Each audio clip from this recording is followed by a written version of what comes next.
Yo, welcome back to a skull cleaning video. Today we are going to clean up an Aoudad Ewe, or in layman's terms, a Barbary sheep female. Our good family friend Jet Ryan shot this ewe on the previous video. We did a protein challenge, super big fun. If you haven't seen it, go back one film and watch. Rule number one, take your knife and get rid of all that hide. All the meat and tissue you can cut off, cut it off. Then get a big pot, fill it full of water. I use the rule, if it has horns, don't put any soap in the water until those horns are off. Get at least half the horn under the water, start a big fire, bring it to a boil, and then pull that sheep out and take some sort of soft hammer and smack those horns at the base. What you're doing is you're shocking that horn away from the membrane that is attached to the horn core. Sometimes they pop right off. Sometimes you got to give them a little bit of twist. Once they're off, I take a Sawzall and I cut at least half of that horn core off. I do this so I can spray inside, make sure I can see that there's nothing living inside there, and it makes the refit a whole lot better. Those horn cores are also really fantastic dog chews if you've got dogs.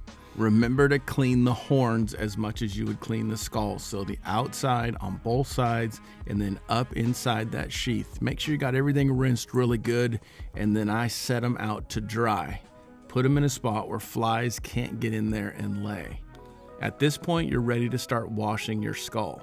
I use the rule that if the skin on the head of that animal, the top of that animal, has split, you're ready to start washing. You want to take a power washer and spray into every hole and every orifice. Anywhere there's meat or tissue, make it go away. Let's get to washing.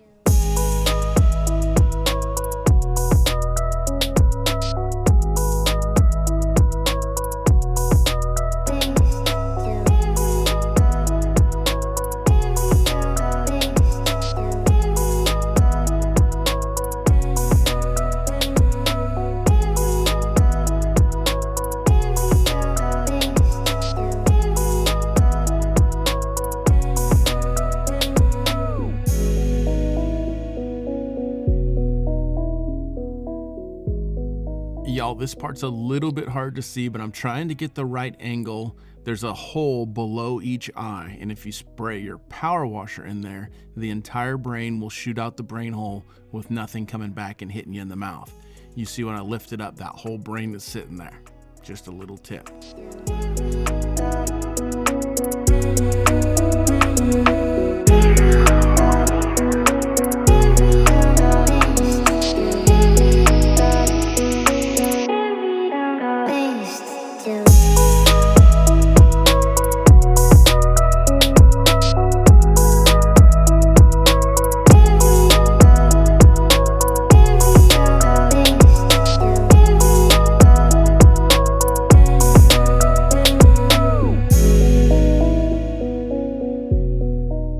Here's a little detail I have showed in dozens of films. I take a screwdriver and I stick it in the ear butt, or the ear canal, which is known as the auditory bowl, and I pop out that little cone. Then I take a 5/8 wafer bit and I wallow that hole clean and open. It just gives it a real nice finish look. It makes it super easy to get in there and just get rid of all that tissue with your power washer, and I think just makes it super clean.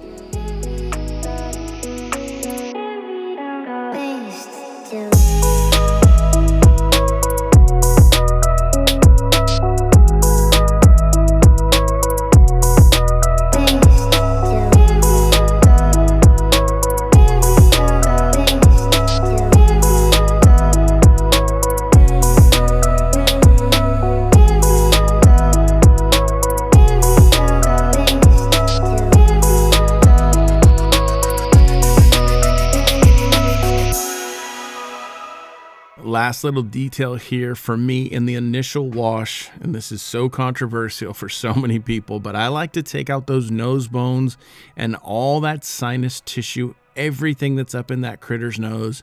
I want to take it out. So I use long forceps. I twist off that little cartilage piece that's the center of the nose. I roll out them spirals and I rinse it really, really, really good inside. This is a fantastic place for bugs to wind up and a great place for a bunch of grease and oil to show up. It doesn't happen in every case, but I like to take it out. If you want it in there, you can absolutely keep it with this method. Just be really delicate as you're cleaning it out and spraying around there. If you're not caught up on it being in there, just do what I'm doing here. The last step in this style of skull cleaning is the whitening process. Now, I use a mixture that I have called the Whitebone Creations Mix that has 27% by volume liquid peroxide. I'm getting it from a pool supply. It's called Aquasilk Shock Oxidizer. Use any peroxide you can get your hands on. The higher the strength, the better. My rule here is I use 1/2 gallon to 5 gallons of water, and I'm just using that as the scenario for what I did here. I brought that to a boil, 5 minutes, I turned it off, and then I wash off all the excess stuff, the extra peroxide, everything, and then I set it in front of a fan to dry. That whitens, degreases, and just gives a fantastic finished product. For me here on the West Coast, 24 hours of dry time is more than ample. I can tell you for sure other parts of the world take much, much longer. And if your environment is super humid, please get it inside with some AC and make sure it's dry before you do this next step. From here, I brush on a coat of flooring Mop and Glow outside of the horns and every inch of the skull. I know that I've got a lot of comments from people in Australia that said, hey, we don't have Mop and Glow. This is just a floor cleaner sealer. It goes on a little bit milky, turns out super clear, not much of a sheen, but man, it just does a beautiful job on bone of getting in there, keeping the dust from settling in. I love the smell of it. It's very, very light, kind of a lanolin smell, and I set it out to dry, and that step is done. The last thing I have to do is to Bondo the horns back on. So I take regular old automotive Bondo, just like you see here. I put it inside the horn. Make sure you clean your horns really good, slide them in place, let it dry, and the skull process is complete. Say, hello, my name is Mr. Beans, and I'm the sweetest animal. He doesn't talk like that. He actually talks like this. Because I was saying you don't say anything. Check out this wild eye. Isn't that crazy? I'm assuming some sort of injury there early on. I don't think it's a birth defect. That's what the eye should look like. Not like mine when I go like that. Anyway, super cool animal. Really, really abundant. Go outside, do cool stuff, clean it up, and be kind to one another. Mr. B, hey, B, come here. Tell him see you later. Later.